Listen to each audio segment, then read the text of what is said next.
Welcome, fellow cosmic explorers, to a celestial odyssey transcending borders and time. This will be Constellations in Skylore by Thomas Lawrence. The image you are seeing is from top of White Top Mountain. Join me as we unveil the celestial narratives that have shaped cultures across the globe. Let us set forth on this cosmic expedition where the stars themselves are storytellers and the mists of the night sky are whispered through the ages. In this presentation, we will visit a few cultures and examine a constellation per culture. Taurus will be in the early Babylonian culture, as in Sumeria and the Mesopotamia. Ursa Major, which would be the Hebrew civilization. Pleiades in Indian culture, and Orion with the Japanese.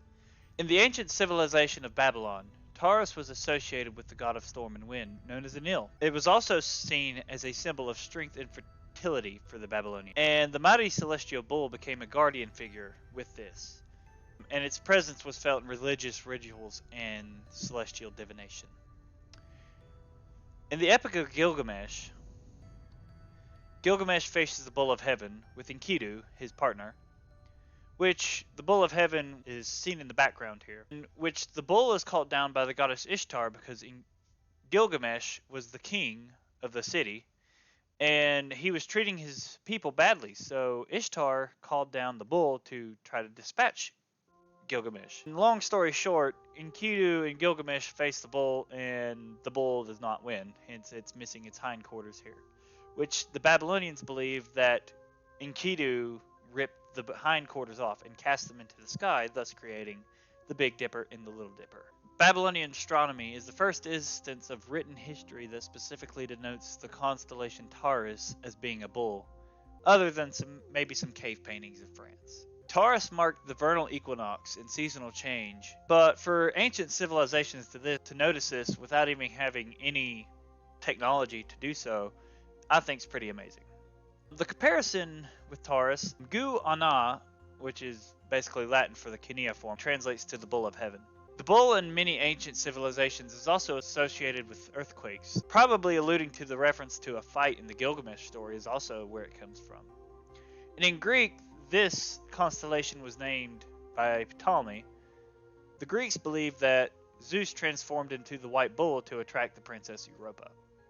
The Crab Nebula, as you see here, is located in Taurus. Babylonians believed that Enkidu earlier tore the hind parts off Taurus and cast them away, creating Ursa Major and Ursa Minor. Which, when I say those, I actually mean the Big Dipper and Little Dipper. The way the story was written, Enkidu was created to kill Gilgamesh because he was abusing his people.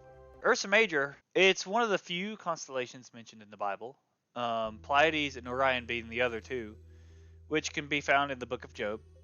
And the bear was translated in Vulgate to Arcturus in the King James Version, but is actually a mistranslation, and in Hebrew is actually written as Osh. The bear was also seen to be the bear of the Jewish people, and then in different parts of the culture would also see it as a sheep pen. These stars down here were seen as strayed sheep from the pen here. And then Bootis would be seen as the guardian holding a sickle. The Little Dipper is also the sheep pen, where they didn't really include the stars in the constellation, so it just looked like a pin to them. And so all your little bright stars in the four would be your sheep posts, and the little bright stars would be the sheep. Ursa Major is the third largest modern constellation. 21 stars in the constellation are believed to have planets. And the picture you're seeing right here is of the Owl Nebula. The two stars farthest from the handle, so the two that were on this side of that previous picture, would actually, if you line them up, they point to Polaris. Many other cultures, including Native Americans, believe that Ursa Major was a bear. The Pleiades, an Indian civilization, was also thought to be the seven mothers, or Kritika, as I guess you would say it. That's the Sanskrit right here. These stars were the wives of seven sages. The seven sages are gods, basically, and they are seen as the stars of the Big Dipper, or the seven rishis. And that's the word for rishis right there. This right here is Meteorope. The Pleiades stars were believed to have been born about the same time, giving them such similar color, and it's like an open star clusters of as it was.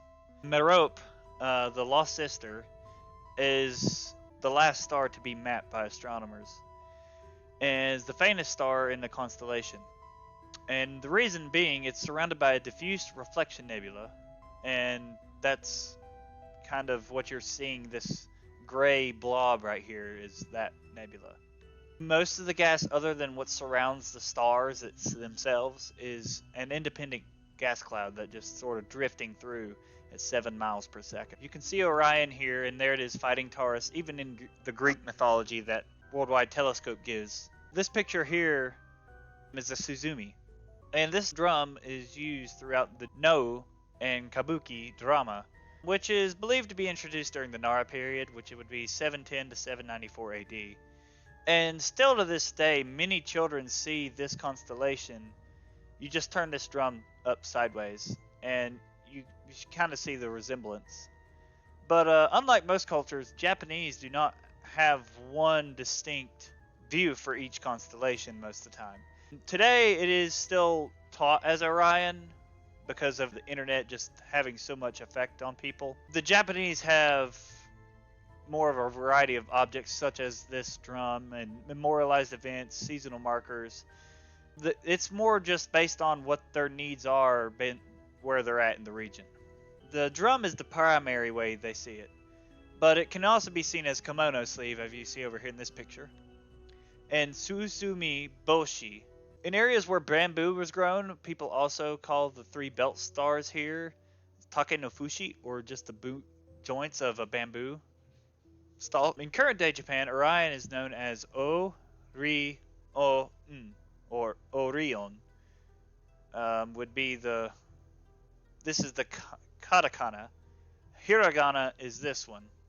This is katakana. This is what they use for things that originate outside of Japan. So ideology, names, or anything like that, you would have this alphabet for.